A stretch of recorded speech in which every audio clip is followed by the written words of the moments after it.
cage side, and I'm looking in the cage, and I saw you, and I'm like, that guy looks awfully familiar. And but I'm like, what would Tamdan McCrory be doing here in York, PA? You know, you're a UFC fighter.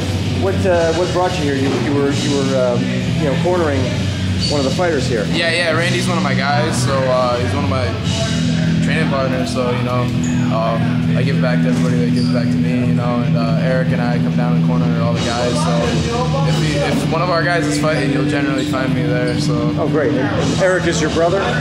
Yeah, not biological, but I guess pretty this much. guy right here. I mean, he looks a lot like you. Yeah. Jeez. Well, yeah. I mean, the turnout was great as far as the outcome of the fight. I mean, yeah, definitely.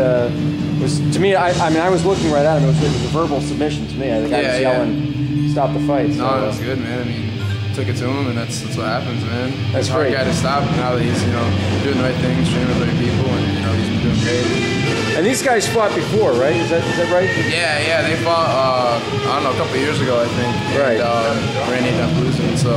Right, I mean, Vice got the KO on Randy at that point, but then it's amazing, with training, and a couple of years go by and you have a totally different outcome. Yeah, I mean, Randy, he's like turned a new leaf now. He's training better than ever before, and he's adding a few skill sets, and he's doing great, man. I mean, he's 7-0 since he started devoting his training with us, and it's showing.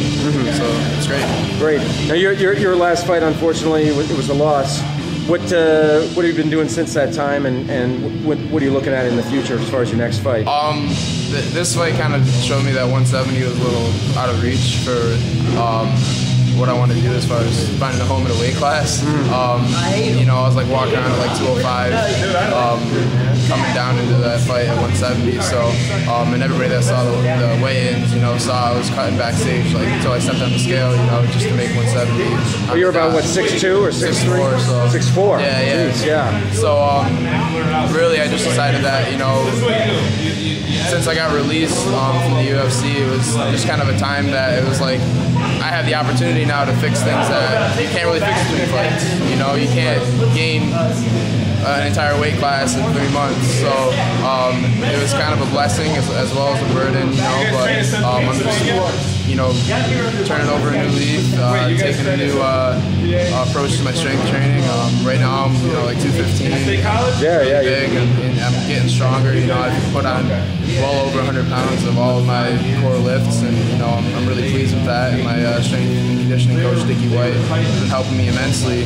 Just get to a full, rounded out 185 pounder. The idea is to continue to just get stronger, work on the things I need to work out in the gym, and then hopefully make a return to the competition in February or March of next year. Great. Now, are you entertaining offers from other organizations? Not really right now. It's too far out to immediately when I was released from the UFC, I had like 3 or 4 offers right on the table just out of that.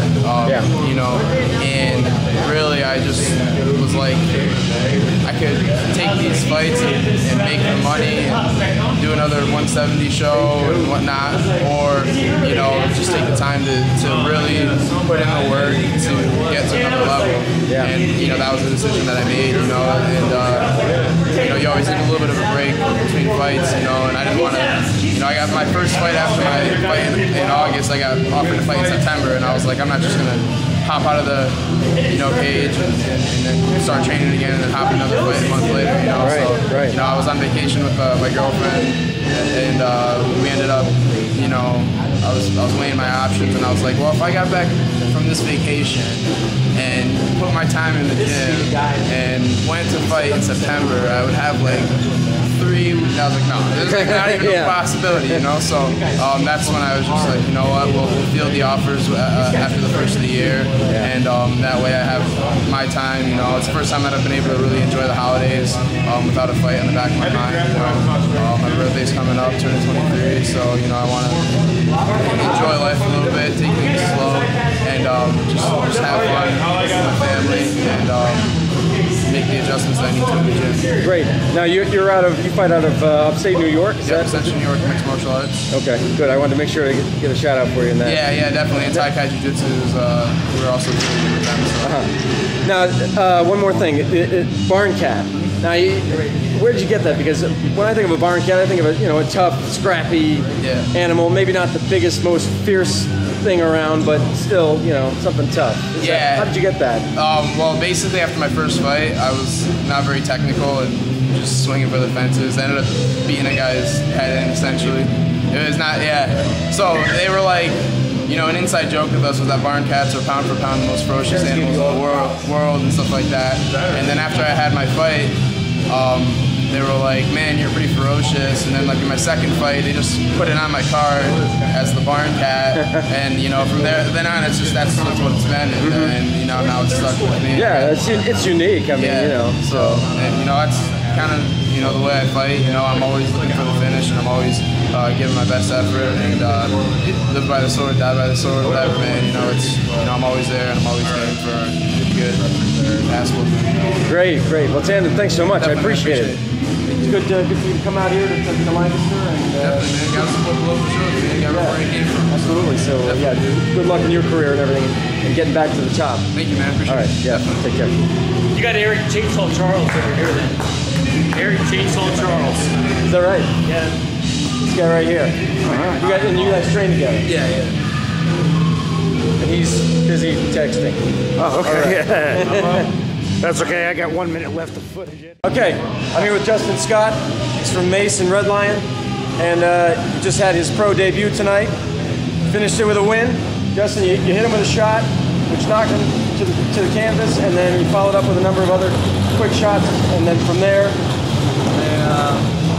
I had to finish. I got his back, and I had to finish it. I knocked him down. I was a little nervous at first, but finished it off quick. Right, he was defending against a rear naked choke. Right, he was defending, hitting some body shots, and then just slipped it in. He turned over, and then you flattened him out, right? You had the hooks in, you flattened him right out. Yeah. Yep. That was great. Got it in. Got it under my belt first win. So. Yeah, I mean, when it started off there, it seemed like he was kind of going for like point fighting. Yeah. It was just one shot, one kick. He had some good high kicks. Yeah. But I'm thinking that you probably caught most of them. You were doing your best to block those. Actually, I didn't actually see him coming to. His foot was halfway to my head. Luckily, my hands were up. He was pretty quick with his feet, but it seemed like he was content to keep it at a keep you at far away from him, but because he had his length, right, and just keep it like a kickboxing match almost. Yeah, game plan was to take it to the ground, but I was waiting for my opportunity, but knocked him down before I could take him down. So game over. You take advantage of it. Yeah, take advantage of it. Great. Yeah. Justin, thanks. Thank you. And congratulations. Any shout-outs you want to give? I dedicate this my buddy Zach Schweitzer, who died last year around this time. So love you, man. Miss you. All right. And Mace and CP Mace and Central Pennsylvania Mixed Martial Arts Academy. We got the best pro instructor around. Come down. Awesome. We got Chad back here. Also assisting down there. Assisting Justin. Dwayne Bastress, going pro next bout. Dwayne Bastress. Oh, is that right? Oh, newsflash. Dwayne Bastress, pro. That's supposed to be. We got to do some talking about that.